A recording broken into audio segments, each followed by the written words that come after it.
Teresa fait partie des 19 millions de personnes souffrant d'une maladie chronique en Espagne.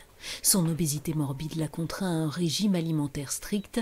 Elle aurait dû subir une opération de réduction de l'estomac il y a quelques mois, mais elle a été annulée. Un report qui, couplé au confinement, a été lourd de conséquences. Être confinée a provoqué chez moi davantage d'angoisse, confie-t-elle. Comme je restais à la maison, je ressentais davantage le besoin de manger. Ça a aussi aggravé un problème de genou qui me faisait déjà souffrir, mais maintenant c'est plus sévère et je dois prendre plus de médicaments. Ça a été un coup d'arrêt dans mon quotidien et mes mouvements.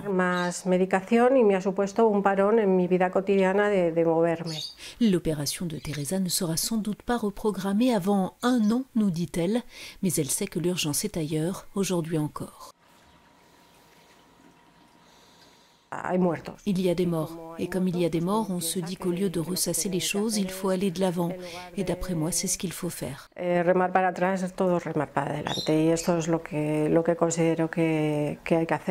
L'épidémie de Covid-19 a paralysé des pans entiers du système sanitaire. D'après une association de patients, 2 personnes souffrant de maladies chroniques sur 3 ont vu leur santé se dégrader. Les listes d'attente pour les actes, qui étaient en moyenne de 115 jours, excèdent désormais les 160 jours.